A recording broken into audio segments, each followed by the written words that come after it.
नमस्कार। आकाशवाणी समाचार के साथ मैं रवि कपूर।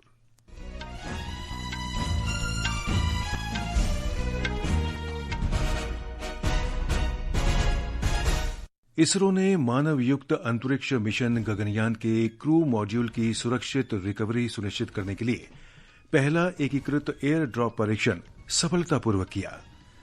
डीआरडीओ ने एकीकृत हवाई रक्षा शस्त्र प्रणाली का ओडिशा तट के पास पहला सफल परीक्षण किया। ये हवाई खतरे को प्रभावी ढंग से रोकने में सक्षम होगी।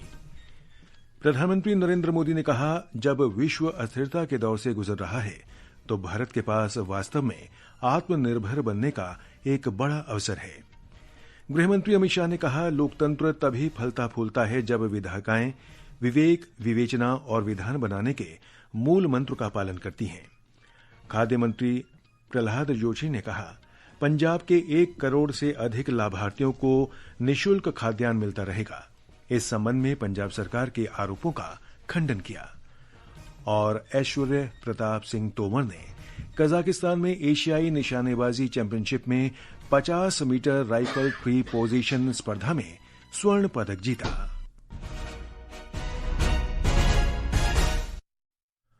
और अब समाचार विस्तार से। भारतीय अंतरिक्ष अनुसंधान संगठन इसरो ने गगनयान मिशन के लिए पैराशूट आधारित पहले एकीकृत एयर ड्रॉप टेस्ट IADT-01 का परीक्षण किया। ये महत्वपूर्ण अभ्यास अंतरिक्ष यात्रियों को पैराशूट के जरिए सफलतापूर्वक उतारने से संबंधित है। ये परीक्षण इसरो, रक्षा अनुसंधान और विकास संगठन, वायुसेना, नौसेना तथा तटरक्षक बल के संयुक्त प्रयासों से किया गया। एक रिपोर्ट। आज इसरो द्वारा इंटीग्रेटेड एयर ड्रॉप सिस्टम का परीक्षण सफल रहा। चिनूक हेलीकॉप्टर द्वारा क्रू मॉड्यूल को ऊपर ले जाकर रिलीज किया गया। क्रू मॉड्यूल जो गगनयान का अहम हिस्सा है और जहां गगनयानी बैठने की व्यवस्था है, उसे समुद्र पर धीरे से पैराशूट की मदद से उतारा गया। गगनयान कार्यक्रम के अंतर्गत गगनयानियों को अंतरिक्ष ले जाया जाएगा और उन्हें वापस लाया जाएगा। इसके लिए पहले इसरो दिसंबर में गगनयानियों के बगैर अंतरिक्ष में क्रू मॉड्यूल भेजेगा और 2028 में गगनयानियों को अंतरिक्ष भेजेगा। सुधींद्र, आकाशवाणी समाचार, बेंगलुरु। रक्षा अनुसंधान और विकास संगठन डीआरडीओ ने एकीकृत हवाई रक्षा शस्त्र प्रणाली का कल ओडिशा तट के पास पहला सफल परीक्षण किया। इस बहुस्तरीय स्वदेशी प्रणाली में जमीन से हवा में मार करने वाली मिसाइल, कम दूरी की उन्नत हवाई रक्षा प्रणाली वाली मिसाइल और high power laser based energy weapon शामिल हैं। इस दौरान प्रणाली से 3 लक्ष्यों को सफलतापूर्वक नष्ट किया गया। रक्षा मंत्री राजनाथ सिंह ने इस सफलता पर डीआरडीओ के वैज्ञानिकों, सशस्त्र बलों और रक्षा उद्योग को बधाई दी। उन्होंने कहा कि इस अनूठी प्रणाली की सफलता से देश की बहुस्तरीय हवाई सुरक्षा क्षमता स्थापित हुई है और इससे देश के रक्षा प्रतिष्ठानों की सुरक्षा मजबूत होगी। रक्षा मंत्री राजनाथ सिंह ने कहा है कि भारत अपने पहले मानव युक्त अंतरिक्ष मिशन गगनयान के लिए पूरी तरह तैयार है। उन्होंने कहा कि ये आत्मनिर्भर भारत की दिशा में एक नया अध्याय है। श्री सिंह ने ये बात नई दिल्ली में गगन यात्रियों के लिए आयोजित सम्मान समारोह में कही। इनमें ग्रुप कैप्टन शुभांशु शुक्ला, प्रशांत बालकृष्णन नायर, अजीत कृष्णन और अंगद प्रताप शामिल हैं। रक्षा मंत्री ने कहा कि भारत केवल उपग्रह अंतरिक्ष में नहीं भेज रहा, बल्कि उसने अंतरिक्ष के क्षेत्र में पूरी दुनिया को अपनी ताकत दिखाई है। चंद्रयान से लेकर मंगलयान तक हमने यह सिद्ध किया है कि सीमित संसाधनों के बावजूद इच्छा शक्ति यदि असीमित हो तो कोई भी लक्ष्य हमारे सामने स्वाभाविक रूप से छोटा पड़ जाता है। भारत का विजन स्पष्ट है। भारत स्पेस को केवल रिसर्च के क्षेत्र के रूप में नहीं देखता है, बल्कि हम इसे आने वाले कल की इकोनॉमी, सिक्योरिटी, एनर्जी और ह्यूमैनिटी के फ्यूचर के रूप में भी देखते हैं।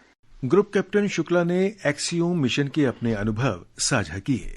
ये जो मिशन है ये हमारे देश के लिए बहुत बड़ी उपलब्धि है, क्योंकि भारत अपनी जर्नी पे है ह्यूमन स्पेस फ्लाइट मिशन की। मिशन गगनयान, भारतीय अंतरिक्ष स्टेशन और अंततः लैंडिंग ऑन मून। इस मिशन से जो कुछ भी हमें सीख प्राप्त हुई है, मुझे लगता है वो बहुत ही यूनिक है और बहुत ही क्रिटिकल है हमारे मिशन को एग्जीक्यूट करने के लिए। और अगले कुछ महीनों में, सालों में ये कोशिश रहेगी कि जो कुछ भी हमने सीखा है वो हम इफेक्टिवली अपने मिशन में उसका यूज कर पाए।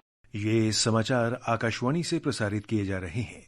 ताज़ा समाचार जानने के लिए आप हमारे social media handle X @AIR News Hindi को फॉलो कर सकते हैं।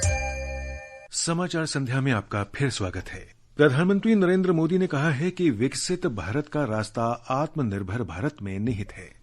गुजरात के अहमदाबाद में सरदार धाम द्वितीय चरण कन्या छात्रावास का वर्चुअली उद्घाटन करते हुए प्रधानमंत्री ने कहा कि ऐसे समय में जब विश्व अस्थिरता के दौर से गुजर रहा है तो भारत के पास वास्तविक आत्मनिर्भरता हासिल करने का अवसर है। उन्होंने युवाओं, विशेषकर लड़कियों और लड़कों से आने वाली पीढ़ियों का भविष्य सुरक्षित करने के लिए भारत में निर्मित उत्पाद अपनाने का आह्वान किया। देश की जनसांख्यिकीय ताकत पर जोर देते हुए प्रधानमंत्री ने दोहराया कि उनकी सरकार युवाओं को कौशल युक्त और सशक्त बनाने के लिए प्रतिबद्ध है। उन्होंने मुद्रा योजना और हाल ही में जारी की गई पीएम विकसित भारत योजना समेत विभिन्न योजनाओं का उल्लेख करते हुए कहा कि सरकार युवाओं के लिए रोजगार और उद्यमिता के नए अवसर सृजित कर रही है।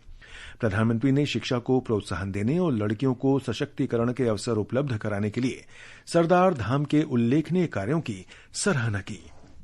प्रधानमंत्री कल अहमदाबाद में 5,400 करोड़ रुपए की विकास परियोजनाओं का लोकार्पण करेंगे। श्री मोदी एक जनसभा को भी संबोधित करेंगे। मंगलवार को प्रधानमंत्री अहमदाबाद के हंसलपुर में हाइब्रिड बैटरी इलेक्ट्रोड उत्पादन का लोकार्पण करेंगे। वे बैटरी से चलने वाले और 100 देशों को निर्यात होने वाले इलेक्ट्रॉनिक वाहनों की खेप को भी रवाना करेंगे।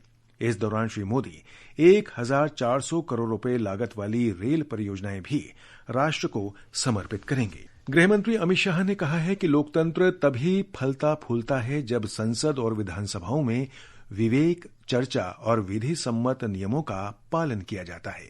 दिल्ली विधानसभा में 2 दिन के अखिल भारतीय विधानसभा अध्यक्ष सम्मेलन में उन्होंने कहा कि जब सदन में चर्चा बाधित की जाती है तो राष्ट्रीय विकास में विधायिका की भूमिका को गहरी क्षति पहुंचती है। अपने राजनीतिक हितों के लिए संसद और विधानसभाओं में को चलने ही नहीं देना, ये वाद विवाद नहीं हो। विरोध संयमपूर्ण होना चाहिए। प्रतीकात्मक विरोध का अपना स्थान है, मगर विरोध करने के बहाने दिनों तक पूरे सत्र तक सदन को चलने नहीं देना, ये जो परंपराएं हो रही है, इस पर देश ने कभी न कभी विचार करना पड़ेगा। देश की जनता ने भी विचार करना पड़ेगा, चुने हुए जनप्रतिनिधियों ने, क्योंकि जब चर्चा समाप्त हो जाती है तो सदन का देश के विकास में योगदान ही बहुत कम रह जाता है। राज्यसभा के उपसभापति हरिवंश ने कहा कि भारत की विधायी संस्कृति के इतिहास का आज महत्वपूर्ण दिन है।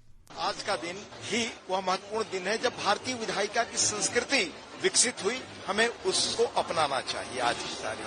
दिल्ली की मुख्यमंत्री रेखा गुप्ता ने कहा कि आज के दिन स्वतंत्रता सेनानी विट्ठल भाई पटेल के केंद्रीय विधानमंडल का पहला भारतीय अध्यक्ष चुने जाने के 100 साल पूरे दिन होने का ऐतिहासिक अवसर है। श्री विट्ठल भाई जावेर भाई पटेल ने ब्रिटिश शासन के विरुद्ध एक लोकतांत्रिक विजय हासिल की। पहली बार कोई भारतीय अंग्रेज अधिकारियों और अंग्रेज लोगों के विरुद्ध चुनाव लड़कर के यहां तक पहुंचा, और ये कोई आम घटना नहीं थी। निश्चित तौर पे गुलामी के एक लंबे इतिहास को बदलने वाला क्रांतिकारी क्षण था। उपभोक्ता मामले, खाद्य और सार्वजनिक वितरण मंत्री प्रहलाद जोशी ने कहा कि पंजाब के 1 करोड़ 41 लाख लाभार्थियों को निःशुल्क खाद्यान्न मिलता रहेगा। उन्होंने कहा कि केंद्र ने राष्ट्रीय खाद्य सुरक्षा अधिनियम 2013 के अंतर्गत एक भी लाभार्थी की संख्या कम नहीं की है। श्री जोशी ने पंजाब के मुख्यमंत्री भगवंत मान के आरोपों को निराधार और असत्य बताया। पंजाब के मुख्यमंत्री श्री भगवंत मान जी ने मीडिया को ब्रीफ किया है, ट्वीट भी किया है कि टोटल 55 लाख लोगों को हम राशन भारत सरकार से काट रहे हैं। तो ये बिल्कुल गलत है। भगवंत मान जी किस प्रेशर से आके ये ट्वीट कर रहे हैं मुझे समझ नहीं आ रहा है। ये समाचार हमारी वेबसाइट www.newsoneair.gov.in और हमारे न्यूज ऑन एआईआर ऐप पर भी उपलब्ध हैं। ये आकाशवाणी है। निर्वाचन आयोग ने कहा है कि बिहार में मसौदा मतदाता सूची पर आपत्ति और दावे के लिए अब तक 98% से अधिक मतदाताओं के दस्तावेज प्राप्त हुए हैं। आपत्ति और दावे दर्ज कराने के लिए 8 दिन और शेष हैं। भाजपा प्रवक्ता रविशंकर प्रसाद ने आरोप लगाया है कि विपक्षी नेताओं का निर्वाचन आयोग जैसे संवैधानिक निकायों में भरोसा नहीं है। इसलिए वे मतदाता सूचियों के विशेष गहन पुनरीक्षण SIR का विरोध कर रहे हैं। आज पटना में श्री प्रसाद ने कहा कि विपक्षी दल के नेता निर्वाचन आयोग के विरुद्ध निराधार आरोप लगा रहे हैं। राहुल गांधी जी और उनके साथ तेजस्वी यादव रोज आरोप लगा रहे हैं। हम वोट की चोरी नहीं होने देंगे, झूठ और बेबुनियाद आरोप लगा रहे हैं। 24 में लोकसभा का चुनाव हुआ था, उसमें उत्तर प्रदेश में समाजवादी पार्टी को 37 सीट मिली थी और भाजपा को 33 मिली थी, कम थे हम, और कांग्रेस को 6 सीट मिली थी, 37 और 6 43 और हम थे 33। वही चुनाव आयोग था ना, तो उस समय आप खुश थे। केंद्रीय मंत्री जगत प्रकाश नड्डा ने आज शाम दिल्ली में फिजी के प्रधानमंत्री सिटिवेनी राबुका के साथ मुलाकात की। श्री राबुका भारत की 3 दिन की यात्रा पर आज सुबह नई दिल्ली पहुंचे। उनका कल प्रधानमंत्री नरेंद्र मोदी के साथ वार्ता करने का कार्यक्रम है। वे राष्ट्रपति द्रौपदी मुर्मू से भी मुलाकात करेंगे।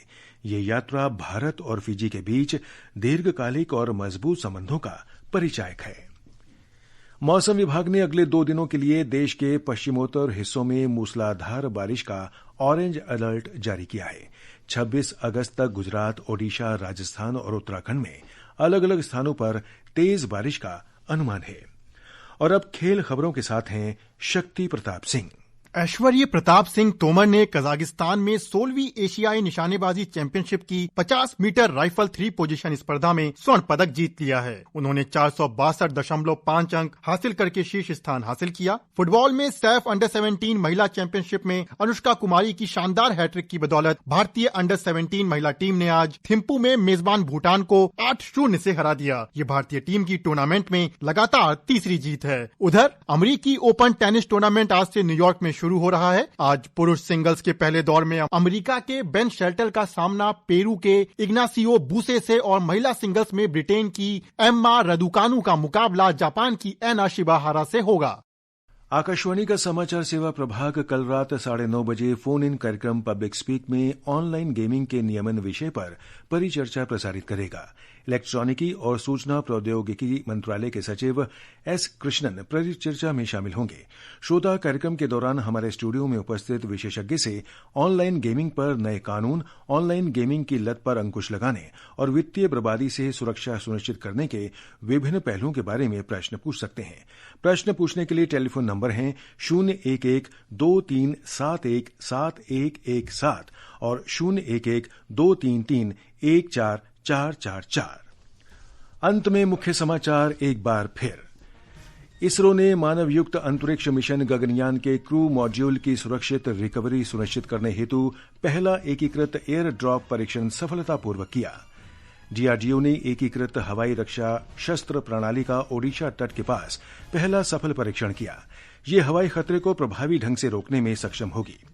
प्रधानमंत्री नरेंद्र मोदी ने कहा, जब विश्व अस्थिरता के दौर से गुजर रहा है तो भारत के पास वास्तव में आत्मनिर्भर बनने का एक बड़ा अवसर है। गृहमंत्री अमित शाह ने कहा, लोकतंत्र तभी फलता फूलता है जब विधायिकाएं विवेक, विवेचना और विधान बनाने के मूल मंत्र का पालन करती हैं।